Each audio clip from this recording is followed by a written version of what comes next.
Hey, what's up guys? I'm Cliff Bleszinski and I'm design director here at Epic Games, and you're about to see exclusive and never before seen footage of Gears of War 2's multiplayer. Now the first Gears was a success online, everybody plays it, they're still playing it, but we wanted to really take the game to the next level, and we have many more new multiplayer modes, we have new characters, we have new arenas, new execution moves. It's really a whole new game, and I think you're really going to like it, so let's check it out.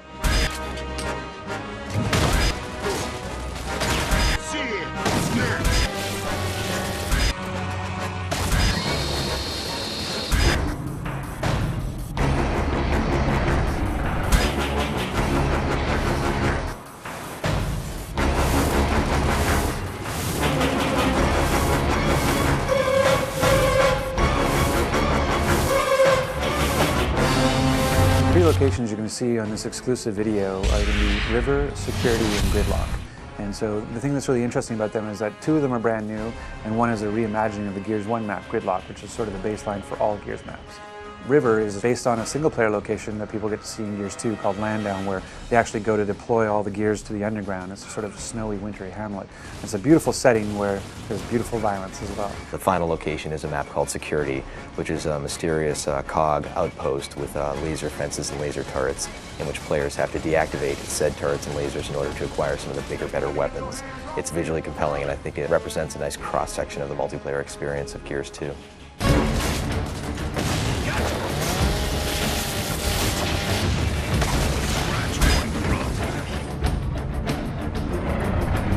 For Gears of War 2 multiplayer, there's a bunch of new things, and one of the biggest ones actually is that we've increased the player count. So we wanted to make Gears 2 multiplayer bigger, better, and more badass. One of the easiest primary ways we could do that, bang for buck, is to go to 5-on-5.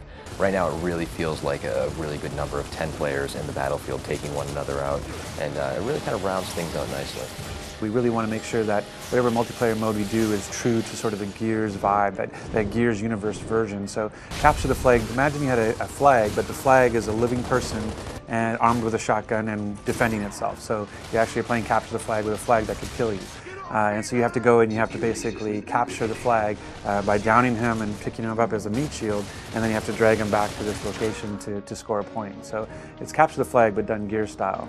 So another mode that we're showing is again sort of a reimagining of a known style, which is the Wingman, where it's you and a partner playing against everybody else. We used to call it 2v2, v2, v2, v2. The fact that Gears is really all about co-op, it didn't feel right to have this sort of just last man standing kind of gameplay.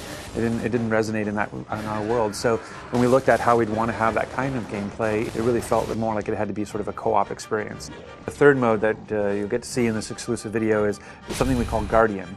And really what it is, it's Assassination 2.0, where Assassination was a mode we had in Gears 1, and that we actually fixed it or tweaked it a little bit in a title update to try to make it more fun. And we added the restriction that you had to execute the leader to kind of add to the assassination feel. But even then we felt like we could do more and said, what if the leader was the reason you're able to respawn? So as long as the leader is alive, your teammates can respawn, but as soon as the leader dies, then it's basically like Warzone. As soon as you die, you're out. By just making that simple little change, we were able to kind of create this whole new sort of feel to Guardian.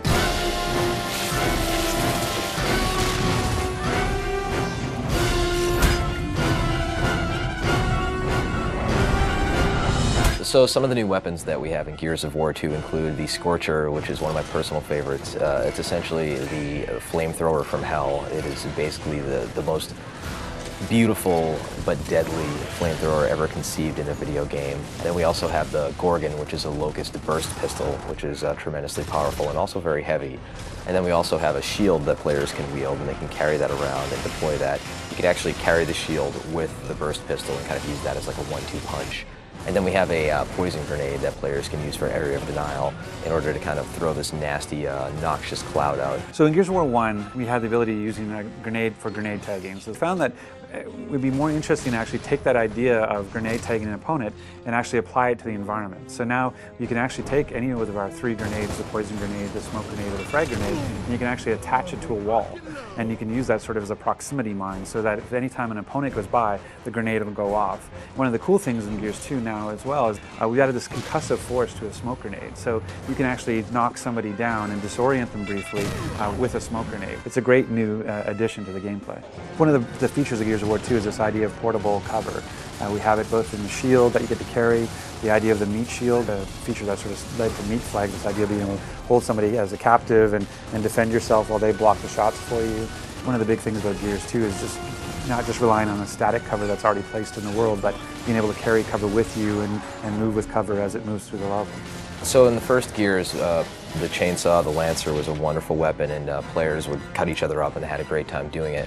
But we never really got into the whole idea of if two players came at each other with a chainsaw, what would happen? It was essentially random who won. And now we're answering that question in the sequel, whereas players will lock onto each other and engage in this life or death struggle with sparks flying and the light flickering, and they're grunting and they're pushing, and players are mashing the button, and within 3 seconds one player will wind up winning and cutting the other guy in half. And it's this tremendously memorable moment to see these two soldiers, these two huge warriors, dueling on the battlefield with these weapons.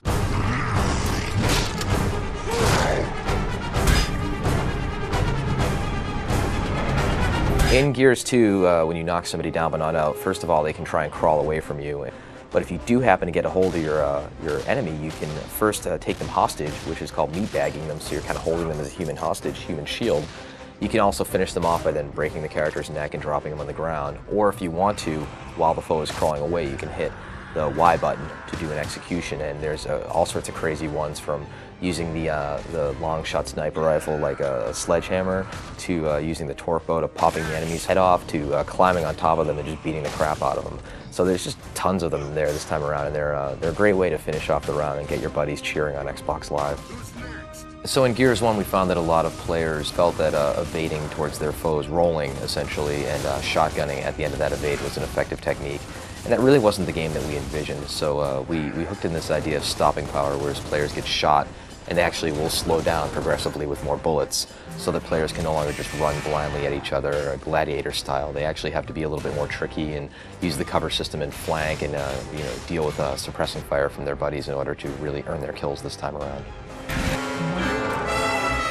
Gears 2 is bigger, better, and more badass, and the multiplayer most certainly shows that. We have amazing new game modes. We're shipping with at least 7. We have great new multiplayer arenas. We have nasty new weapons, grisly new executions, a larger scale of the multiplayer, and I think players are going to be pleasantly surprised with the complete package that we're delivering for them.